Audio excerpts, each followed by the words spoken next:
Pada suatu hari, terdapat sebuah kisah seorang ateis yang tak percaya adanya Tuhan, masuk ke dalam sebuah masjid.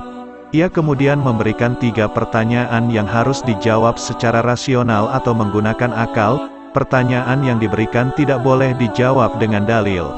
Sebab, orang ateis mengukur segala sesuatu dengan akal atau bukti ilmiah. Orang ateis beranggapan bahwa dalil hanya dipercaya oleh pengikutnya saja. Hal itu tidak berlaku untuk orang ateis. Orang ateis tersebut kemudian membantah semua orang-orang yang ada dalam masjid. Ateis itu kembali menegaskan pertanyaannya, siapa yang menciptakan Allah? Bukankah semua yang ada di dunia ini ada karena ada penciptanya?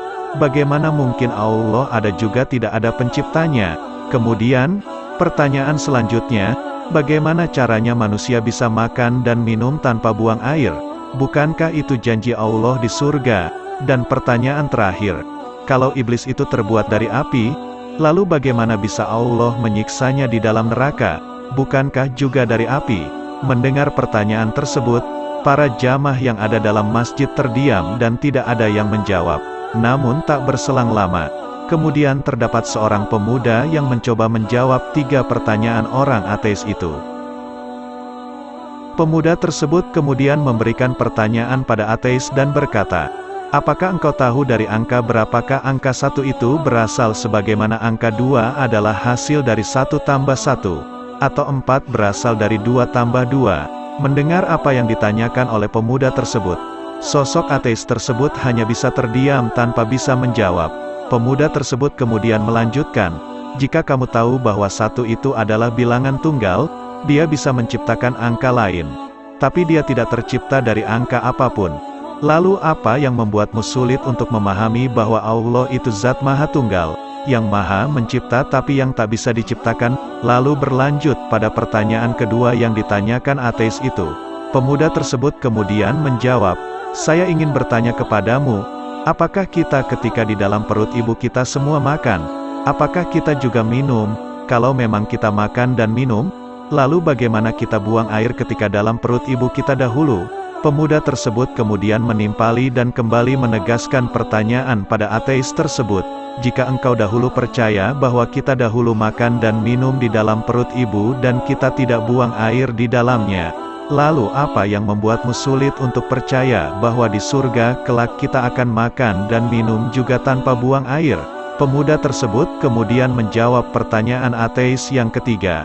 Tapi tiba-tiba, pemuda tersebut menempel ateis itu dengan keras, hingga hal itu pun membuatnya kesakitan dan marah-marah pada pemuda tersebut.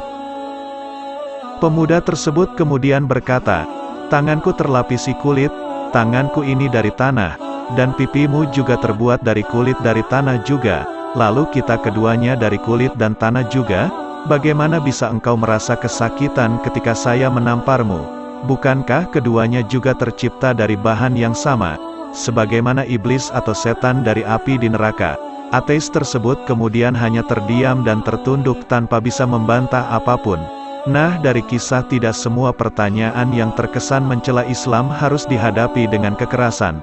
Justru kita sebagai umat Allah harus menghadapi hal tersebut dengan ilmu. Seperti halnya pemuda tadi yang menjawab 3 pertanyaan seorang ateis yang mungkin bagi kita itu pertanyaan sulit menjawab.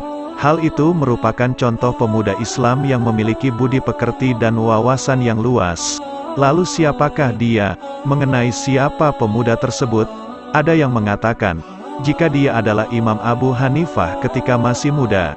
Nah, sekian kisahnya yang dirangkum dari Tafakur Fidin. Apa yang dikisahkan ini tentunya diharapkan memberikan sebuah makna positif, khususnya untuk kita umat Islam untuk semakin menambah keimanan kita kepada Allah.